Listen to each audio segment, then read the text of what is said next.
Magandang gabi po sa inyong lahat. Lalo na po sa pinakamamahal kong ambassador, Your Excellency, Ambassador Tony Villamor. Lalo na po ang kanyang mahal na may bahay na tinuturing ko pong inspiration ko as the woman of excellence. This is Rose Villamor. 80,000 lives were saved in 2007 when His Excellency Ambassador Antonio Villamor initiated the blood donation campaign. There were 80,000 units of blood for the first time given to the Saudi people as a gift of life. And for me, as the President of the Filipino Nurses Association, that's the highest respect that this country can share to this Philippine Embassy. As we know, the Philippine Embassy is the representation of our country and the government. I am an American citizen, but because of Ambassador Tony Villamor, I had been encouraged, and I am now a dual Filipino citizen, and I'm proud to be a Filipino. Malaking bagay po ang ginawa ni Ambassador Villamor sa ating bansa. Ambassador Villamor gave back respect to the Filipino community leadership.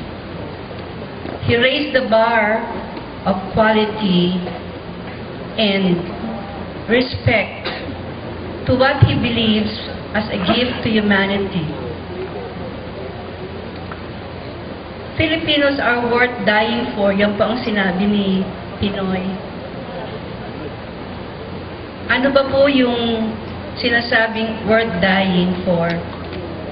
It's the heritage of the values that we have learned, and this is the legacy that our dear ambassador and his wife will leave the Filipino community.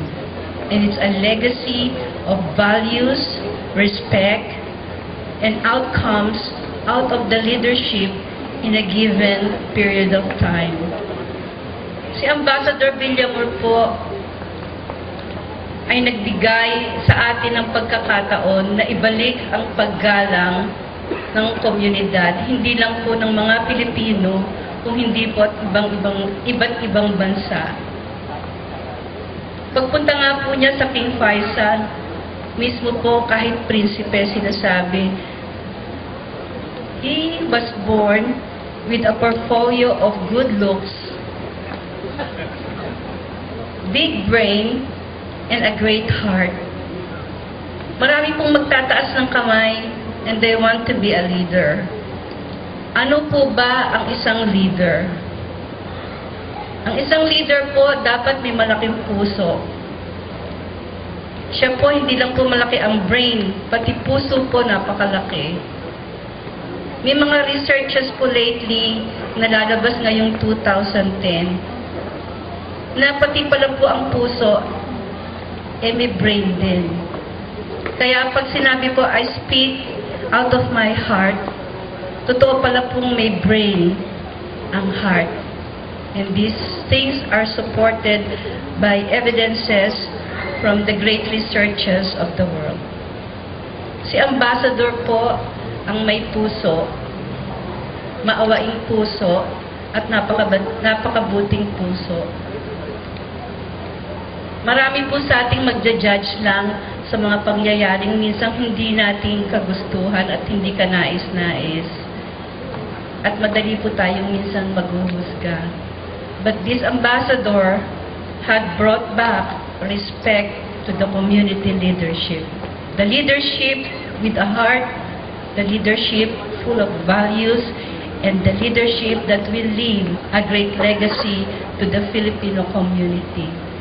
Ambassador Villamor, from the workforce of almost 110,000 Filipino nurses, we salute your leadership, and the gift of love and life. Maraming salamat po at magandang gabi.